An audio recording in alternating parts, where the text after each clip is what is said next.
राधे राधे सभी को। तो दोस्तों, अपने राजस्थान की हिस्ट्री में सभ्यता कर रहे थे, उसमें से अपनों ने कालीबंगा सभ्यता और आहड़ सभ्यता को कर लिया था। तो आज विराट सभ्यता करेंगे, और इससे पहले मैं आप लोगों को थोड़ा सा बता देती हूँ। अगर आप लोगों को पता नहीं है रीट और सेकंड ग्रेड का, अगर फर्स्ट बार कोई रीट और सेकंड ग्रेड की कर रहे हैं तो उनको सिलेबस का थोड़ा नहीं पता है, तो सभ्यता का मैं थोड़ा बता देती हूँ कि जो सभ्यता है ना, सेकंड ग्रेड में तो सिर्फ इतना ही दे रखा है। विराट सभ्यता दे रखी है, आहड़ और कालीबंगा सभ्यता और गणेश्वर सभ्यता, इनको ही दे रखा है मोटा मोटा, बस यही दे रखा है। तो इन्हीं से क्वेश्चन बनेंगे, और यही चीज़ें जो रीट है ना, रीट में इनके अलावा ऐसे पीछे लिख रखा है इत्यादि। तो थोड़ा मोटा छोटे मोटे और है, उनको पढ़ लेंगे, जैसे कि बालाथल ये है ना, इन सबको अपने पढ़ लेंगे, और भी है जो भी। तो मैं आप लोगों को थोड़ा सा बता देती हूँ। ये देखो, जैसे कि रीट में आपको सभ्यताओं में दे रखा राजस्थान की प्राचीन सभ्यताएं, जिसमें कालीबंगा, आहड़, गणेश्वर, बालाथल और बेराट इत्यादि दे रखा है। तो इसमें इनके अलावा जो भी है वो सारे पढ़ लेंगे अपने रीट वालों के लिए। सेकंड ग्रेड में सीधा सीधा दे रखा है राजस्थान की प्राचीन सभ्यताओं में कालीबंगा, आहड़, गणेश्वर, बेराट, बस इतना ही पढ़ना है। तो अब करते हैं स्टार्ट। विराट सभ्यता, सबसे पहले देखो कौन से जिले में विराट सभ्यता, कोटपुतली बहरोड जो जिला है उसमें, यानी कि राजस्थान राज्य के उत्तर पूर्व में। देखो कोटपुतली बहरोड कहाँ है, उत्तर और जो पूर्व है इधर वाले साइड में है ना, ऊपर में कोटपुतली बहरोड जिले का कौन सा, विराट नगर या विराट जो कस्बा है, एक तहसील मुख्यालय है जो साहेबपुरा उपखंड कोटपुतली बहरोड में स्थित है। तो विराट सभ्यता कोटपुतली बहरोड जिले में, और ये बाणगंगा नदी के किनारे स्थित है। जो विराट सभ्यता है ये बाणगंगा नदी के किनारे स्थित है, कोटपुतली बहरोड जिले में बाणगंगा नदी के किनारे। और विराट का जो प्राचीन नाम है वो विराट नगर, वैसे विराट वैसे विराट नगर इसका प्राचीन नाम है। और विराट प्राचीन काल में, ये क्वेश्चन आया हुआ है, विराट है ना वो प्राचीन काल में मत्स्य जनपद की राजधानी थी। ये क्वेश्चन देखो 2010 में सेकंड ग्रेड में आया हुआ है। देखो महाभारत काल में इसका जो उल्लेख है वो मत्स्य जनपद की राजधानी विराट नगर के रूप में हुआ था। तो महाभारत काल में इसका उल्लेख मत्स्य जनपद की जो राजधानी विराट नगर इसके रूप में हुआ था। यहाँ क्या है, पांडवों ने अपना अज्ञातवास बिताया था। आगे देख लेते हैं विराट सभ्यता की खोज। सबसे पहले देखो खोज की है कैप्टन बर्ट ने, कब की है, 1837 में। विराट सभ्यता की खोज 1837 में किसने, कैप्टन बर्ट ने। कहाँ, बीजक की पहाड़ी पर। सम्राट अशोक मौर्य का जो बाम्बरू का शिलालेख है वो खोज निकाला। ये क्वेश्चन आया हुआ है 2019 में सेकंड ग्रेड में, जो कि अभी कलकत्ता संग्रहालय में सुरक्षित रखा गया है। जो सम्राट अशोक मौर्य का जो बाम्बरू शिलालेख है वो कहाँ, कलकत्ता संग्रहालय में सुरक्षित रखा गया है। और खोज 1837 में कैप्टन बर्ट ने। उत्खनन देखो 1937 में तो जो उत्खनन दयाराम साहनी द्वारा, ये क्वेश्चन भी इम्पोर्टेंट है, सेकंड ग्रेड में भी 2023 में आया हुआ है, शायद ये पीटीआई में भी आया हुआ है। तो देखो विराट सभ्यता का जो उत्खनन है वो 1937 में दयाराम साहनी द्वारा, और 1962-63 में देखो ये क्वेश्चन भी आया हुआ है, ये भी शायद सेकंड ग्रेड में आया हुआ है 1962-63 में नील रतन बनर्जी व कैलाशनाथ दीक्षित द्वारा। तो विराट सभ्यता की खोज 1837 में कैप्टन बर्ट ने, उत्खनन 1937 में जो किया दयाराम साहनी द्वारा, 62-63 में जो किया नील रतन बनर्जी व कैलाशनाथ दीक्षित द्वारा। अब देख लेते हैं शिलालेख के नीचे 3 शब्द है, देखो बुद्ध धम्म संघ, ये 3 शब्द लिखे गए हैं शिलालेख के नीचे। अब देखो ये वाला क्वेश्चन भी इम्पोर्टेंट है, पीटीआई में आया हुआ 2023 में। विराट सभ्यता की खोज, सर्वप्रथम खोज, विराट सभ्यता की सर्वप्रथम खोज 1936-37 में दयाराम साहनी द्वारा। तो सबसे पहले 1936-37 में जो करते हैं वो दयाराम साहनी करते हैं। अब ये वाला क्वेश्चन और देख लो, ये भी अच्छा। 1999 में बीजक की पहाड़ी से किस किस के अवशेष मिले, कौन सी प्रतिमा के, देखो 1999 की बात हो रहा है। कहाँ से, बीजक की पहाड़ी से गोल बौद्ध मंदिर मिला है, बौद्ध विहार, भगवान बुद्ध की प्रतिमा के अवशेष यहाँ से प्राप्त हुए हैं।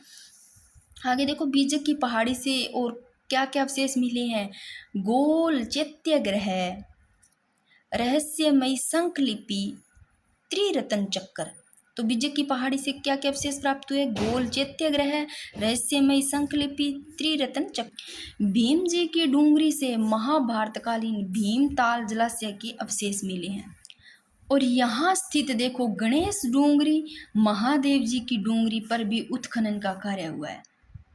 तो जितनी भी ये डूंगरी है वे विराट सभ्यता में है। और भीम जी की जो डूंगरी है यहाँ से महाभारतकालीन जो भीमताल जलाशय इसके अवशेष मिले हैं। और इन जो गणेश डूंगरी है, महादेव जी की डूंगरी है, इन पर भी उत्खनन कार्य हुआ है। अब ये वाला क्वेश्चन देखो आया हुआ है सेकंड ग्रेड 2023 में, मैंने पीछे बताया था, अच्छा क्वेश्चन है। विराट का उत्खनन किन्होंने 1962-63 में जो किया? कैलाश दीक्षित और नीलरतन बनर्जी द्वारा। अब देखो विराट नगर की पहाड़ियों में गणेश डूंगरी, बीजक डूंगरी और भीम डूंगरी पर इस सभ्यता का फैलाव है। ये 2022 में सेकंड ग्रेड में आया हुआ है। तो विराट नगर की पहाड़ियाँ इनमें इन पर देखो किन किन का फैलाव है?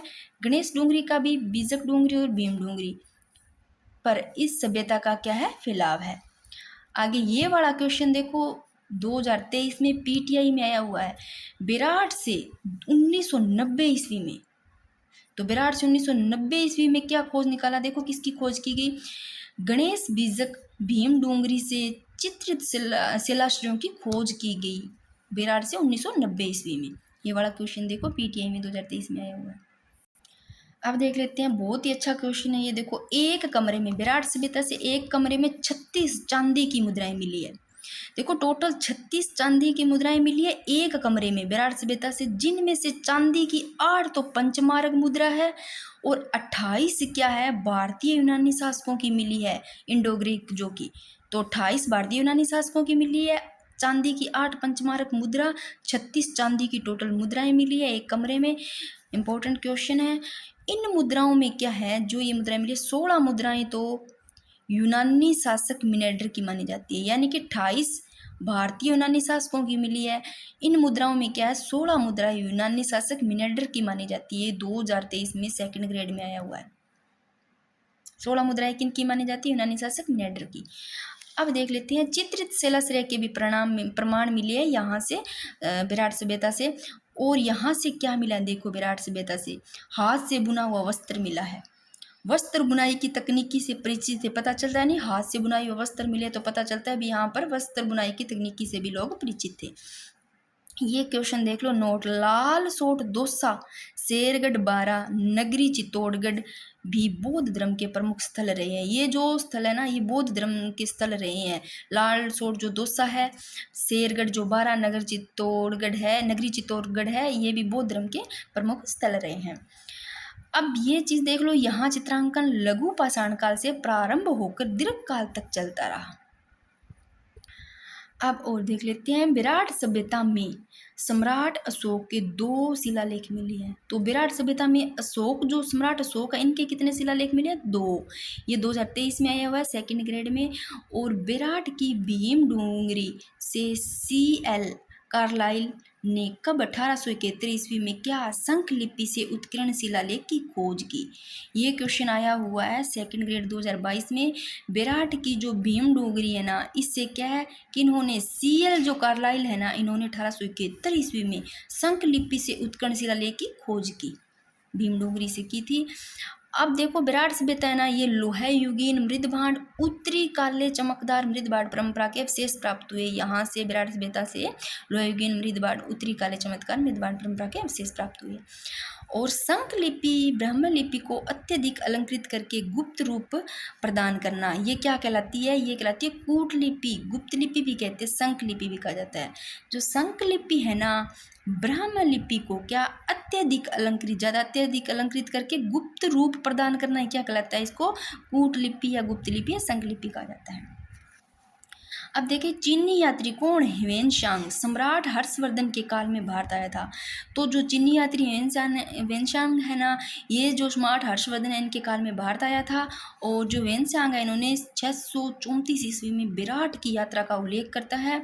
और अपने विराट का क्षेत्र लगभग 2.5 मील बताया है इन्होंने। विराट का क्षेत्र कितना बताया है? 2.5 मील बताया है। अब देखो ह्वेनसांग विराट में 8 बौद्ध मठों का उल्लेख करता है। ये क्वेश्चन भी अच्छा है, आया हुआ है पीटीआई में 2015 में। विराट के लिए पार यात्र शब्द का उल्लेख करता है कौन है? वेनशांग। और विराट में 8 बौद्ध मठों का उल्लेख करता है वेनशांग। और विराट की बीजक पहाड़ी से मौर्यकालीन बौद्ध विहार, मंदिर, स्तूपहीन यान शाखा तथा बुद्ध की मथुरा शैली में बनी हुई मूर्ति के अवशेष मिले हैं। तो बीजक की पहाड़ी से मौर्यकालीन बौद्ध विहार, मंदिर, स्तूपहीन यान शाखा तथा बुद्ध की जो मथुरा शैली में बनी हुई जो मूर्ति के अवशेष मिले हैं वो विराट की बीजक पहाड़ी से मिले हैं। अब देखो, ये बौद्ध विहार भारत में सर्वप्रथम मंदिर के प्राचीनतम अवशेष को दर्शाते हैं। Second grade RPSC second grade 2010 में ये क्वेश्चन आया हुआ है। विराट में मौर्य काल के अलावा, अब देखो ये अच्छी लाइन है, विराट में ना मौर्य काल के तो मिले ही है, मौर्य काल के अलावा मध्य काल के अवशेष मिले। मैं से मौर्य काल, मैं से मध्य काल। तो विराट से देखो किन किन के अवशेष, मौर्य काल के अलावा मध्य काल के भी अवशेष मिले हैं। और वर्तमान जो विराट नगरी है वो 16वीं शताब्दी में बसी। उस समय यहाँ से तांबा निकाला जाता था। तो विराट नगरी है ना, ये 16वीं शताब्दी में बसी और कहते हैं उस समय क्या तांबा निकाला जाता था। और विराट नगर या विराट में स्थित भीम डोंगरी पर किंचक नामक का राक्षस रहता था। इनको थोड़ा देख लेते हैं, जिसका भीम ने क्या किया था? वध किया था। और विराट में कौरवों के पद चिन्ह मिले हैं। पता है कि विराट से बेता ना, इसमें कौरवों के भी पद चिन्ह मिले हैं। वे यहाँ वो जो राजा थे ना विराट की, क्या गाय चुराने के लिए आए थे। तो ये थोड़ा सा देख लो कि विराट नगर या विराट में स्थित जो भीम डोंगरी है इस पर कौन रहता था? किंचक नामक राक्षस रहता था। और अपना विराट सभ्यता भी कंप्लीट हो गया।